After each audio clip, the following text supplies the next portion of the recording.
Poison. Officer, একে নিয়ে যান। তোর মৃত্যুর আমি প্রতিশোধ নেবই ভাই।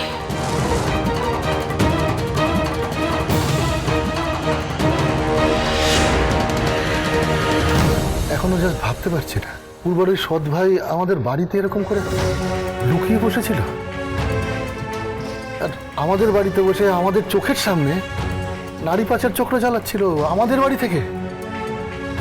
আমাদের যে বাড়িতে চিরকাল নৃসিংহদেবের পূজা হয়ে এসেছে, আমাদের দেখে বলতো, ওই দেখ পাল চৌধুরী বংশের ছেলে, আর আজকে আঙুল দেখিয়ে বলবে, ওই দেখ ওই নারী পাচারকারী। কেউ তো আর বুঝবে না এই জঘন্য অপরাধের বিষয়ে আমরা কিছু জানি না, জানতাম না। আমাদের বাড়িতে আশ্রয় নেওয়া একটা অপরাধী আমাদেরকে কলঙ্কিত করে দিয়ে চলে গেল, আমাদের মুখে কালি লাগিয়ে দিয়ে চলে গেল। অবশ্য হয়তো এটাই আমাদের প্রাপ্য ছিল। আজ থেকে 5 বছর আগে আমরা পার্বতীকে কলঙ্কিত করেছিলাম, ওর চরিত্র নিয়ে প্রশ্ন তুলেছিলাম, মিথ্যে অপবাদ দিয়েছিলাম। থাক না বাবা, আমাদের বাড়িটা ছারখার হয়ে গেল। পার্বতীর প্রতি করা অন্যায় আচরণের শাস্তি পেলাম সবাই, কেউ বাদ গেল না। শেষমেশ বাড়িটাও কলঙ্কিত হয়ে গেল। রনু জানতো ও যদি একবার ধরা পড়ে ওর পেট থেকে আমরা কথা বার করব। সেই জন্যে ও গ্যাংয়ের মেম্বারদের বাঁচানোর জন্য মৃত্যুকে ডেকে আনলো। কিন্তু প্রশ্ন হলো, মামা যাদেরকে বাঁচানোর জন্য নিজে মারা গেল, সেই গ্যাং মেম্বারগুলো কারা? জানি না, কিন্তু ওদের গ্যাংয়ে আরো মেম্বার আছে। আমার মনে হয় রনর এই মৃত্যুর খবরটা তাদের অব্দি পৌঁছে গেছে এতক্ষণ, আর তারাও নিশ্চয়ই সতর্ক হয়ে যাবে। যত তাড়াতাড়ি সম্ভব আমাদের কিন্তু মেয়েগুলোকে বাঁচাতে হবে, মেয়েগুলোকে খুঁজে বার করতে হবে। এই দাদা দাও, ওইসব প্ল্যান পরে করবে। তো তোমরা একটু বসো তো, আমি আসছি, একটু আসি, যাবো আর আসবো। দাঁড়াও। বড় কোনো কাজ অবিচ্ছেদ্যভাবে করতে গেলে এই রকম বলিদান দিতে হয় রে। তুই শান্ত হ মা, শান্ত হ। আমি জানি আমার ভাইও সেটা জানতো, তাই ও মনে মনে প্রস্তুত ছিল। ও জানতো যে এই ভয়ানক খেলায় একবার ধরা পড়লে আর ফেরার কোনো পথ নেই। ও জানতো বলে এইভাবে চলে গেল আমাকে বাঁচানোর জন্য, নিজের প্রাণটা বিসর্জন দিয়ে দিল। আমি কিছুতেই নিজেকে ক্ষমা করতে পারছি না করতে। এবার আমি মায়ের কাছে কি করে মুখ দেখাবো করতে, কি করে মুখ দেখাবো জানবো না। এই পার্বতীকে তো আমি কিছুতেই ছাড়বো না করতে। ওরে পুলিশগিরি আমি খুঁজিয়ে দেব। আমার ভাই রনর মৃত্যুর শাস্তি যদি আমি ওকে না দিয়েছি, তাহলে আমার নাম পূর্বা পাল চৌধুরী নয়।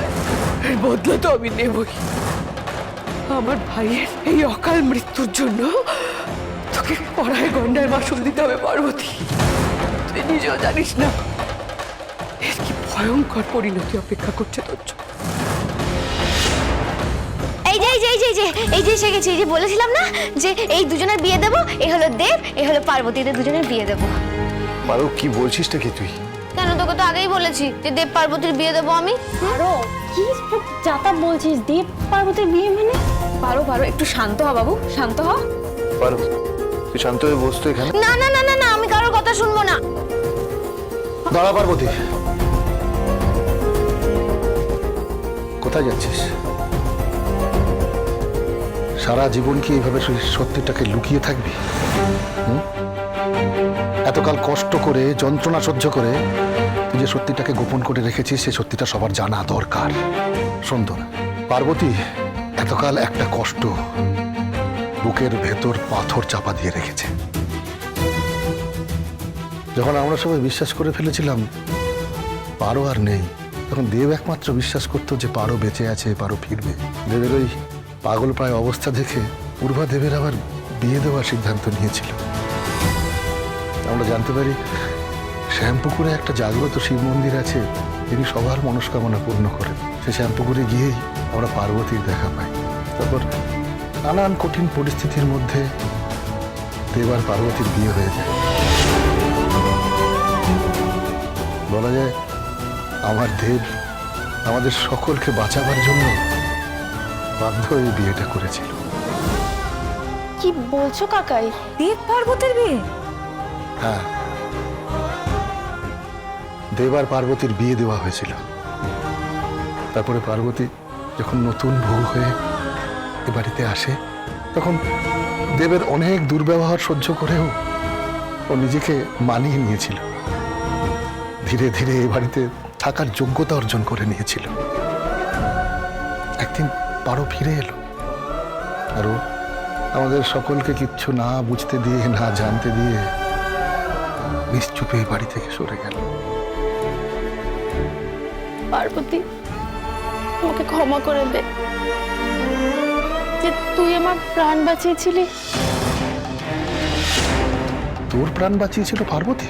হ্যাঁ, সেদিন পার্বতী তো আমাকেই বাঁচাতে গিয়ে ছাদ থেকে পড়ে গেছিল।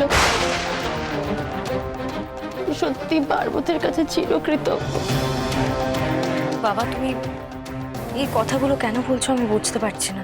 এই পার্বতী, পার্বতী শোন, তোকে কিন্তু দেবকে বিয়ে করতেই হবে। আমার দেবে রইলো, তোর সঙ্গে আমি দেবে বিয়ে দেবো, ব্যাস। আর এই যে দেব, দেব যদি বেশি খ্যাটখ্যাট করে না, বেশি যদি কিছু বলতে আসে, তাহলে দুজনে মিলে এমন গুম গুম করে মারবো না, তখন বুঝতে পারবে। পারো, কেন আমাকে এভাবে ছোট করছিস তুই?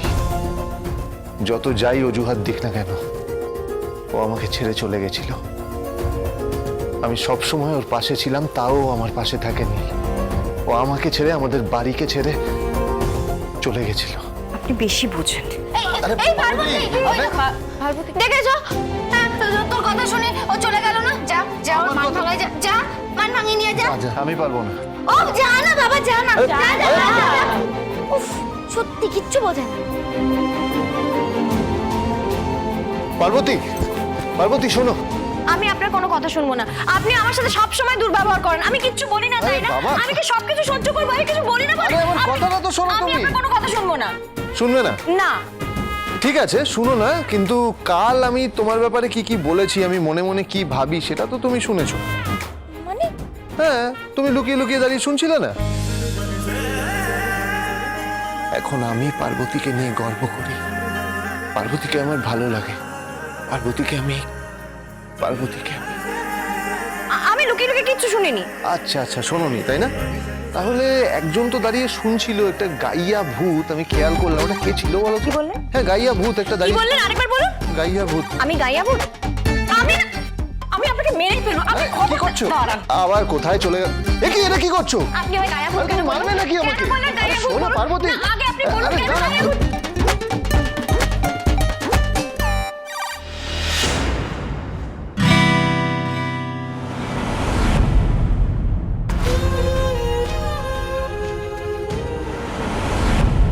অন্য রং তো ছিল চারিদিকে, এই আবিরে হাতে কেন মাখলে? অন্য গান তো আছে কত আরো, চাইবো ফিরে তুমি পিছু ডাকলে। চারপাশে কত ফুল ফোটে, পৃথিবী রঙিন হয়ে ওঠে, তুমি আশেপাশে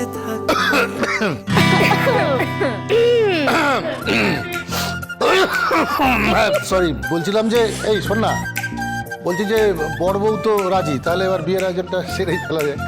হ্যাঁ, কিন্তু ওই কাকিমণি যদি আবার... কি কাকিমণি যদি কি কি মনে হচ্ছে তোদের? তোদের কাকিমণি এতটাই নিষ্ঠুর যে দুজনের ভালোবাসার এরকম মধুর পরিণতিতে কাঁটা হয়ে যাবে? না রে, তোরা যতটা খারাপ আমাকে মনে করছিস, আমি বোধহয় ততটা খারাপ নই। তারপর আমার ভাইটা তো আমাকে একেবারে সকলের সামনে মাথা নিচু করে দিয়ে চলে গেল। মা, একটা কথা তোমাকে জিজ্ঞেস করব। তোমার ভাই যে পাচারকারীর একজন মাথা, সেটা কি তুমি আগে কখনো জানতে না? কিছু জানতাম না পার্বতী। আমি তো শুধু সম্পত্তির মোহে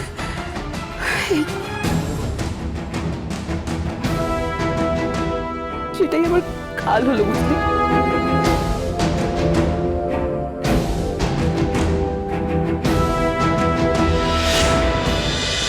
তুমি আশেপাশে থাকলে